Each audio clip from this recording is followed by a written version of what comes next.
I have about 5 legal pages of a speech that I'm not going to give because I have to hold down my little button here. It's just too much effort. No, but I do want to say how important this meeting is. It's great to be in Marshall, Texas, deep in East Texas. It was wonderful to see the forest and everything, and a different part of Texas. We're so vast and so rich with people in our natural resources. And I think that's partially why we meet today, is about our natural resources and the investments that we make on that. And so rather than to read a very carefully crafted speech that I've worked on for several days, I will sprinkle those in questions, but I will just say that as I traveled my district most recently over the last 4 or 5 months, people are becoming more aware of what ESG is. I always ask, anybody in here know what ESG is? And they all look at me and go, what? And then I say, yeah, environmental, social, and governance. And then they go, well, what does that mean? And I said, well, it's about to affect all your lives because it is a shift. It is a score. It is a score. And lest we forget, one of the things that we're meeting about is the investments that some of the largest pension funds in the world, right here in Texas, TRS and ERS, make.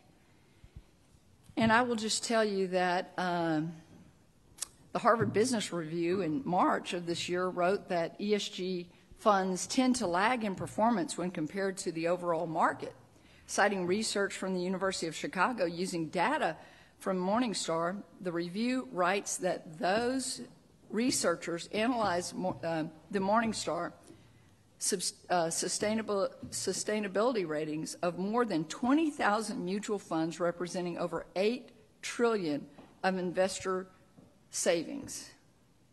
They found that although the highest rated funds in terms of ESG sustainability certainly attracted more capital than the lowest rated funds, but none of the highest sustainability funds outperformed any of the lowest rated non-ESG funds. And Mr. Chairman, I want to be clear. None of the high ESG funds outperformed the lowest rated, less ESG funds. Not one, not one. And we have a commitment to our retired teachers, and we have a commitment to our retired state employees to do better with our money. And that's, just the beginning of what we should be considering again, and what it ends up doing. It's sobering that the now debunked FTX got a higher governance rating than ExxonMobil. Sobering. When they had a 2-member board, they used Quicken books. And then you look at the ExxonMobil, had a lower ESG rating on governance. So I look forward to today, and I just think that we're at a real crossroads. And like Florida and Arizona and other states becoming very wise to this scheme, I think it's time that we take bold steps and make sure that the laws that we've passed are enforced, and that Texas is big enough to move the needle, and I intend for Texas to move the needle with your leadership. Thank you so much. Amen. Thank you. I saw that plant today as I was coming in, and it's coal burning. Is that correct? One of the things that I'd like to continue to talk about, as you say, not just oil and gas, but other energy sources that we have not only here in Texas, but the United States. It's my understanding that in 2021, the U.S. burned about 2,500 tons of coal into the environment, but that same year, China burned 25,000 tons of coal. Can I say that again? 2,500 versus 25,000. And I just don't see the same standards of ESG being, like my colleague Senator Bentoncourt pointed out, being applied across the world. And I think that this is very alarming. And to quote, he's going to become my favorite professor, the politicization of commerce. Hard for me to say this morning. Got up really early to be here. But I really do think that this has to continue to be discussed. And I mean, just last week, China signed a $50 billion trade deal for the first time with Saudi Arabia. Now, I would think that that's probably for oil and gas. Wouldn't you, Mr. Chairman? We could assume that. And you know, that's been an energy partner of ours in the Middle East forever. And so China and Saudi Arabia seem like they're not paying any attention to the ESG score. I don't think Russia is. To my knowledge, India is not, because their nations are putting their financial interest first, the need for reliable oil and gas energy. And as you say, we have migrated away from coal, as you can see. I mean, 2,500 tons in 2021 versus 25,000 in China.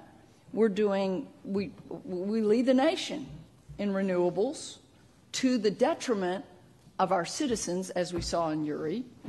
And any dispatchable, energy, I think we're very focused on natural gas or nuclear, which burns very clean. And so thank you for bringing that up. I think that America's got to wake up and realize what's, happening to us. And Mr. Brigham was talking about the standard of our life and American exceptionalism. I would say that ESG is working to tear that down, tear America down, and not being applied worldwide.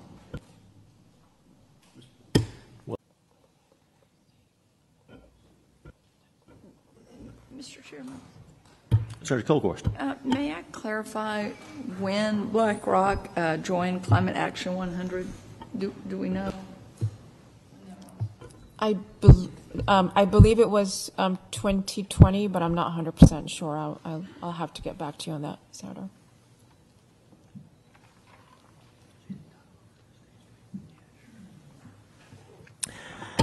As many of the questions we have will be for BlackRock and State Street, so don't go anywhere, please. We'll have a lot more to visit about.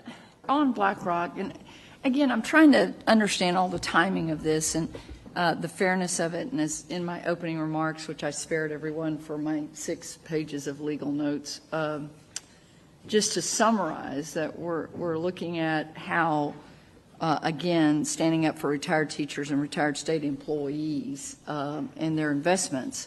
But going to some of the groups and some of the statements made on your website, it's my understanding that in 2015, Mr. Fink was invited to China to provide counsel to the Chinese Communist Party on how to address a market downturn there. And I'm going to quote something. I continue to firmly believe China will be one of the biggest opportunities for BlackRock over the long term, both for asset managers and investors, despite the uncertainty and decoupling of global systems we're seeing today, Mr. Fink wrote to shareholders in 2020. The same year, BlackRock won the Chinese Communist Party approval to start the first wholly foreign-owned mutual fund business in China. So I have to wonder, I have to ask this for our investments, but does this move make BlackRock incentivize and prioritize Chinese companies over their U.S. competitors? And is this somehow the motivation behind ESG? And is ESG merely virtue signaling for investors, or is it something maybe deeper and darker? And so I guess what I'm asking is Climate Action 100, and I'm looking at all the timing, I'm quoting from your CEO, how does all that couple together? I mean, I've given you how many tons of coal China burns. I told you what they're doing in oil and gas. My colleague talked about, I think you termed it slave labor, and yet, we've heard from one businessman that talks about his the rankings of ESG. I've studied what y'all have done. I don't know how FTX can get a higher ranking on ESG than ExxonMobil. So what do you say about that timing? I mean, that concerns me. Do you apply these same standards to other investments that you make in other countries? You said that you talked to the U.S. government and foreign government, you yourself.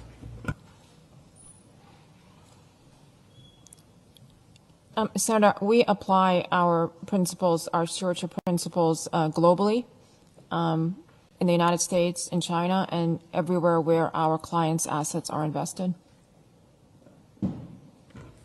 So those companies get the same treatment as our U.S. companies. They're ranked the same way, even though we see certain things are discounted, maybe how workers are treated, how much coal you burn.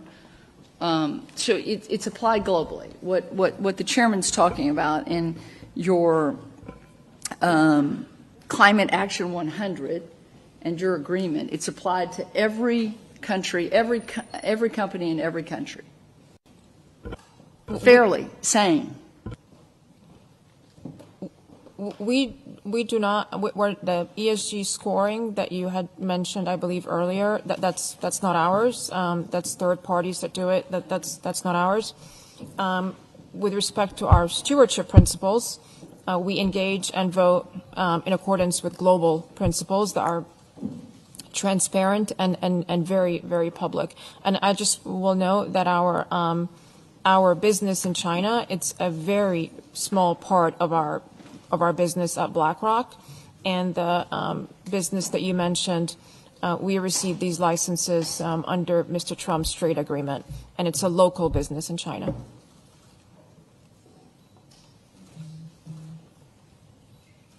Senator Kolkhorst has a question for you.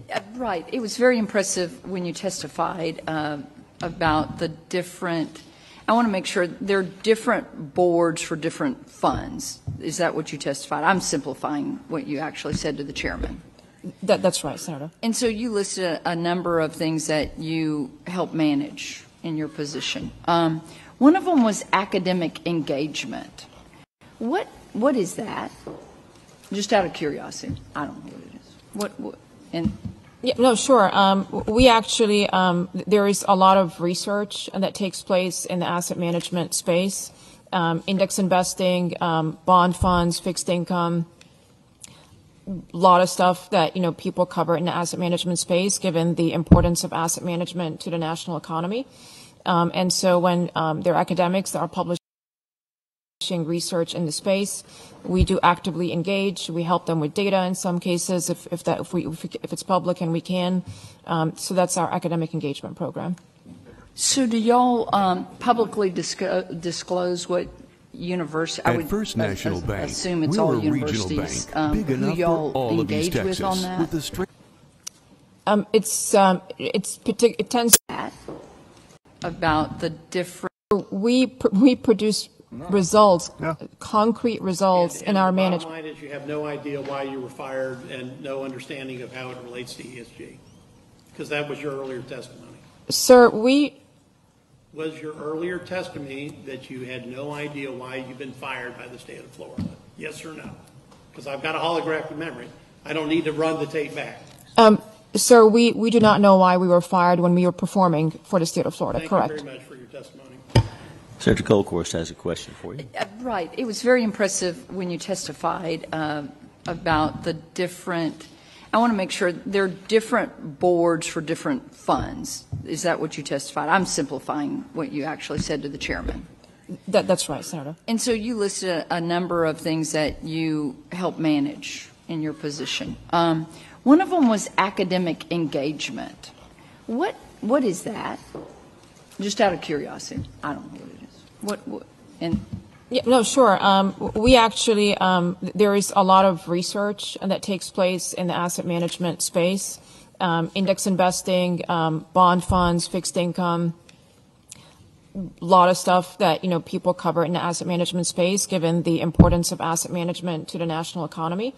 And so when there are academics that are publishing research in the space, we do actively engage. We help them with data in some cases if it's public and we can.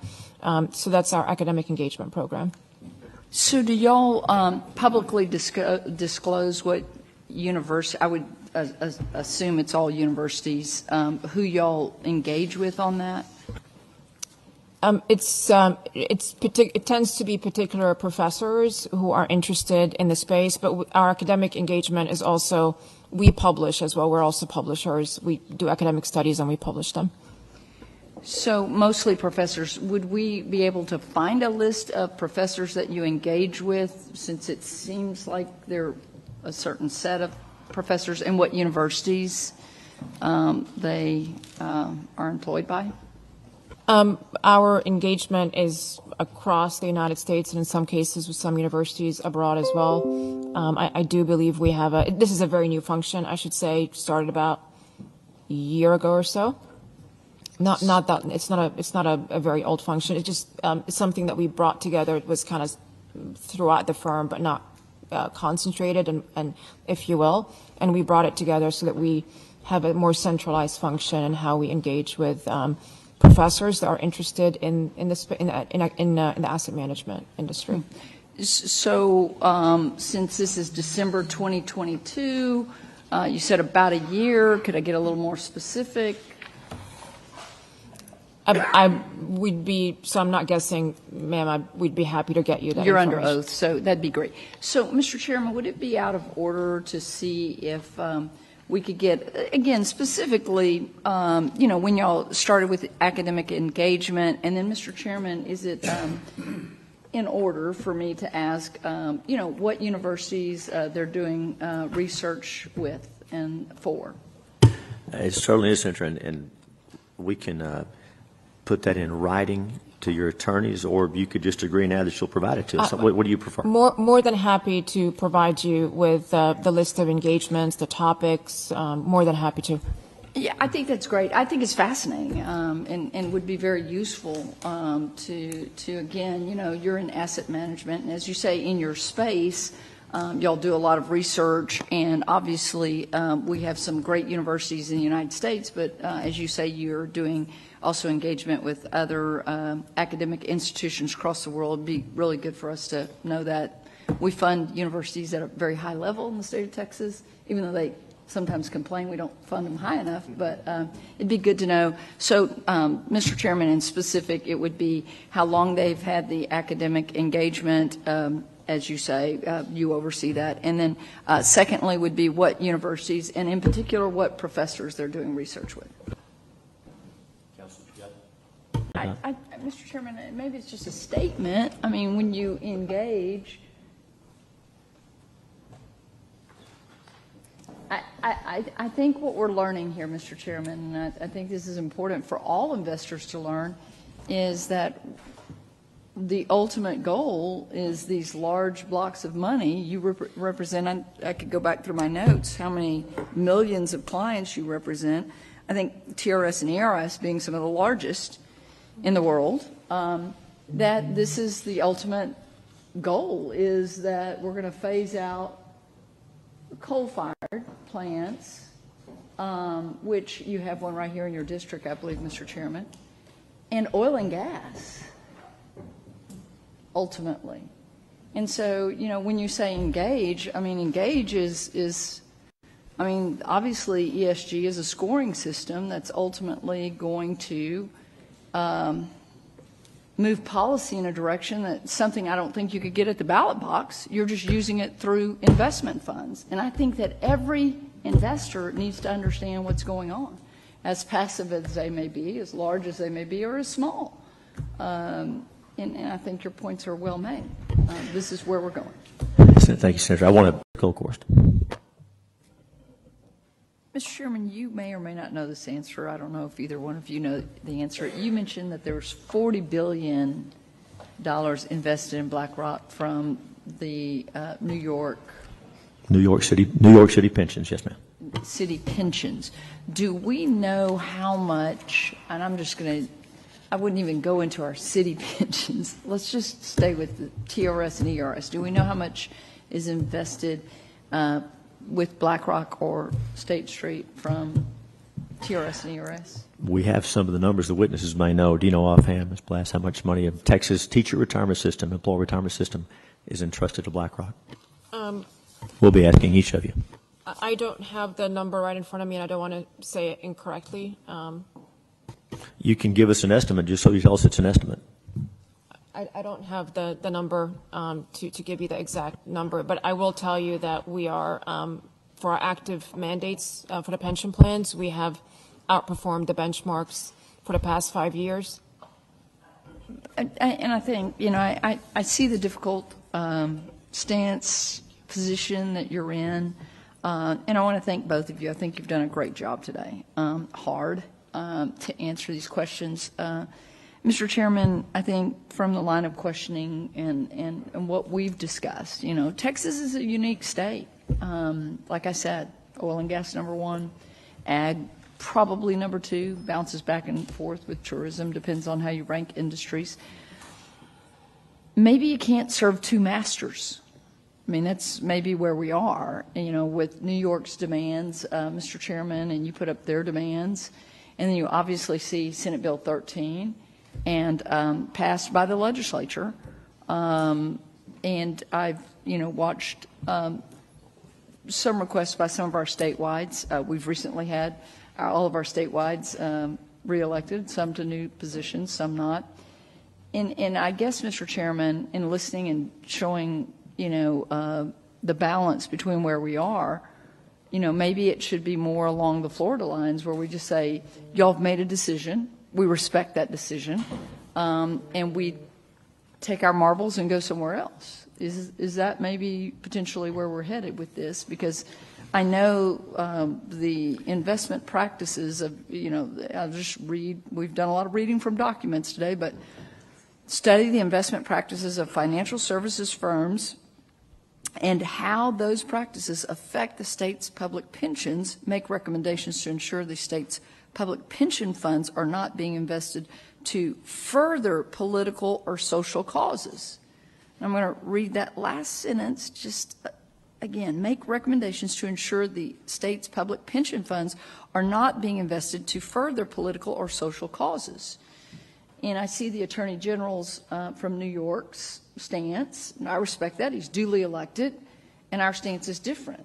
And so I think, what I'm concluding here is impossible for y'all to serve two masters. And I get this, all the different, I see all the different funds and you have different boards that govern this and govern that. But as your statements have so eloquently defined today, it's, I hear these inclusive terms, all of our funds, so forth and so on. So I'm not jumping to a conclusion, but I'm certainly arriving at a place that you can't serve two masters. Please go ahead, Ms. Funny. So, first of all, thank you for being so straightforward about that, because I'll be honest with you, we have that same conversation internally all the time. And I will say, over the years, we've debated whether ESG is a performance enhancement. And as CIO, I've been steadfast in saying, by definition, imposing a constraint on a portfolio, if you just do basic investment principles, that's a constraint. And so I've steadfastly encouraged our teams to not think of ESG as a performance enhancer, for example. They are risk issues, for sure. And again, I detailed earlier some of those. But I think that what we're trying to navigate, and maybe what you just said is the sort of dilemma we're all facing, is that, and again, I go back to Mr. Brigham's testimony because it just hit me so much. If we all do believe that we have to get our arms around climate change, and maybe there are some who don't believe that that's true at all, so that could be true as there could be people who just don't embrace that, then the question is one of transition. And what I've been encouraged by is that everybody's at the table on that discussion. You see, the energy companies themselves making their own commitments around, achieving a net zero emission through carbon capture, through diversifying their businesses, through, greening even the legacy energy sources. You see places like Saudi Arabia putting forth. So again, I think that the way I think about it, so I'll just speak for myself, is that there is a path forward here, but it's very delicate, and how we navigate that, I think, is what you're rightly very concerned about, because if the navigating that path disadvantages the economic engine of energy and the economy, then that's a real problem. Is it Ms. Heinel? Yes, yes. Okay. And I love that, that you're right. We're all at the table. My concern as an elected official in Texas, born and raised in Texas, 6 generations, Coal more miner's from the daughter United here. States, a long time around, is the disadvantage that we're seeing, and I'm going to go a little more global, the disadvantage for our country as we bend to ESG, where some of our competitors are not. For example, China approved the construction of 8.63 gigawatts of coal power in the first quarter of 2022, nearly half the amount seen in all of 2021. So I'm going to say, my politics are different than China, but I'm just going to say, as a global leader for the United States of America, right here in the county in which we sit, we're going to decommission a coal plant because of ESG scoring, because AEP is being forced to do that to be able to compete to get funds. As Mr. Brigham, I don't even know who that man is, and he came all the way from Austin, and he kind of just put it out there. He's dealing with the same thing. He has to tweet certain political positions. How embarrassing is that? Unethical. Whoever, that's just unethical. That's just absolutely unethical. But having said that, is the position that it is putting the United States of America. So China, Russia, and India are putting their countries, I've said this before today, first. Not only their economies, but their national protection. While we're all bending to some scoring that y'all all sit around a table, and the only way that Texas can fight back is potentially take our marbles and go elsewhere to derail some of these proxy votes, but to also maybe change some of the thinking, and again, keep Texas and this nation at the forefront of a global power. And so I have said this over and over and over again. When other countries adhere to what we're doing or what Europe is doing, let's not forget that Germany, they have I think they're all looking for firewood right now. It's not going to go very well in Germany this winter. It's a developed country. Wow. So when we're talking about this is really important stuff. And I get where y'all are. You're sitting here, and I mean, man, y'all, I don't know how y'all drew straws, but I'm sorry y'all drew this one. Okay? I say, girl power here. Just saying, everyone that's testified today, female, thank y'all.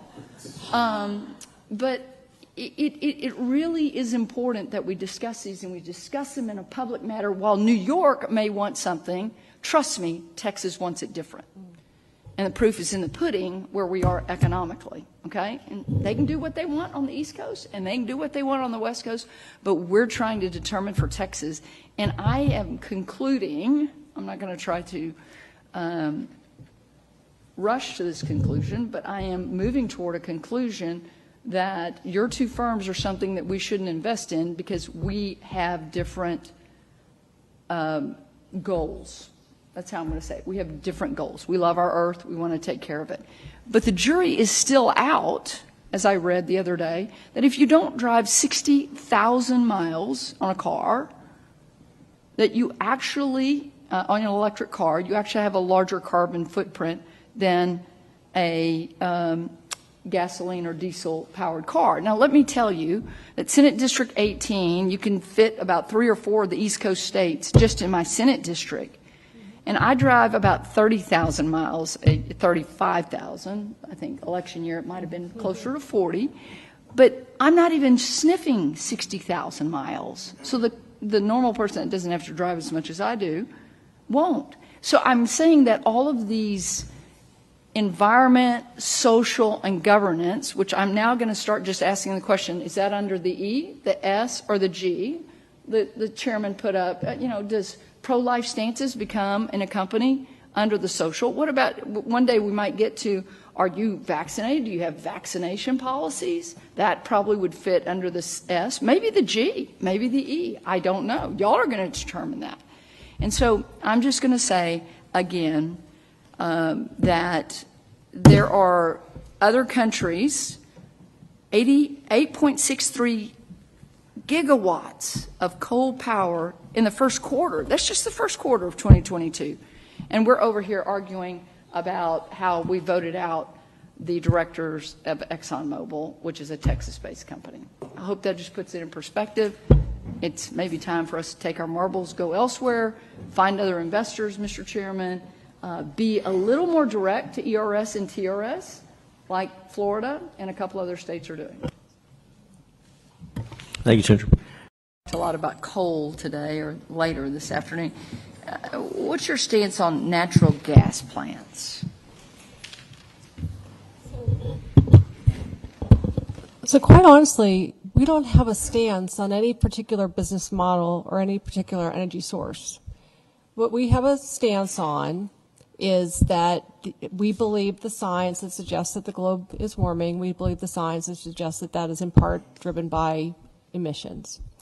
So our only interest is in making sure that companies are processing what that might mean for them.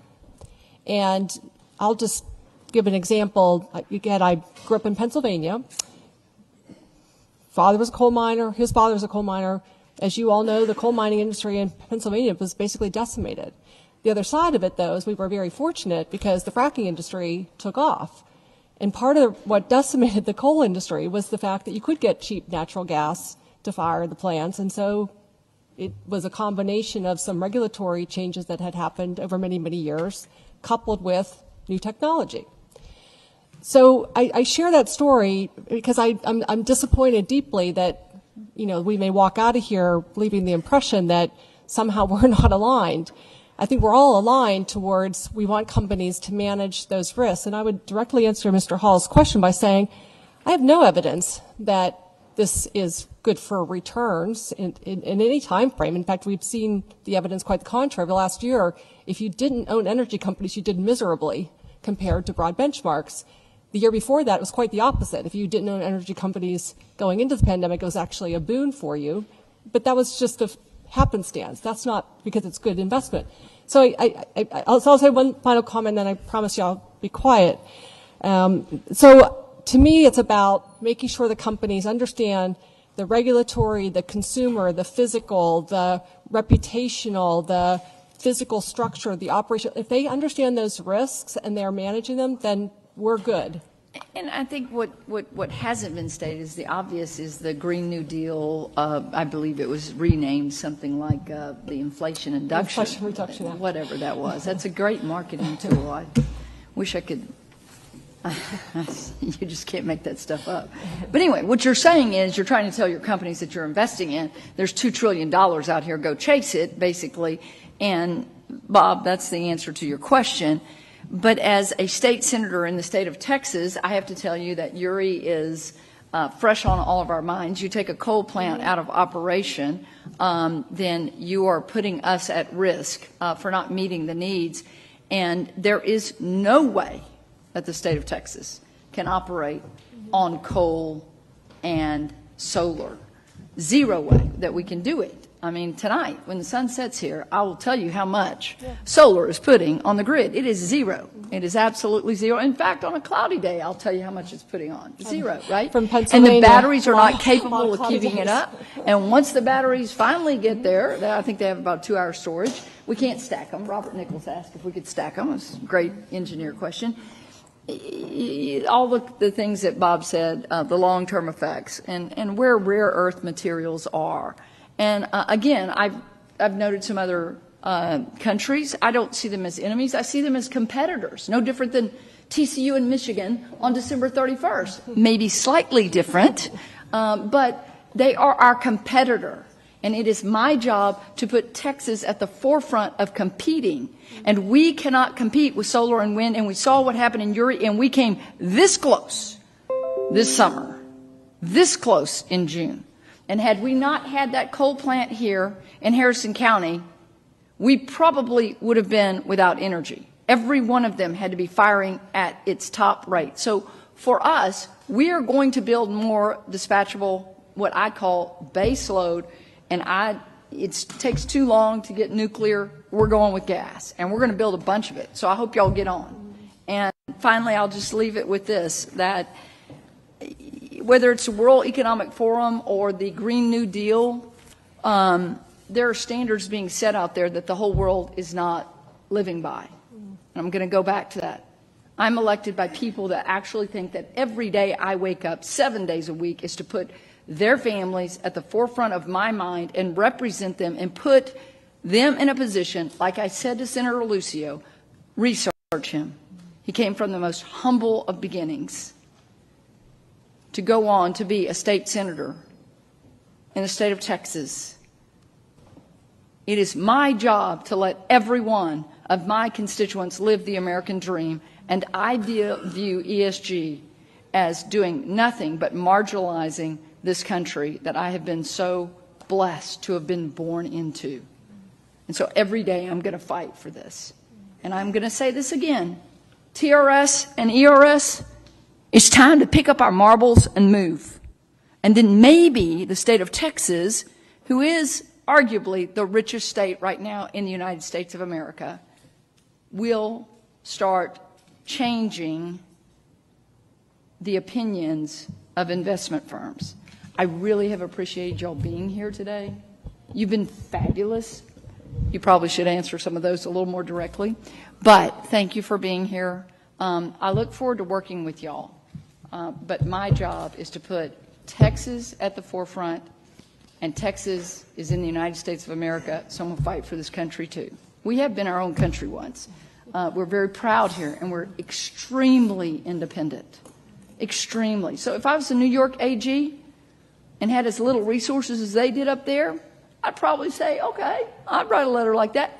We're not. We're not. We are blessed with even rare earth materials. So we're going to do our own thing here, and we're going to do it in a way that puts our constituents at the forefront of being successful and living that American dream. Thank y'all so much. Thank you, Senator.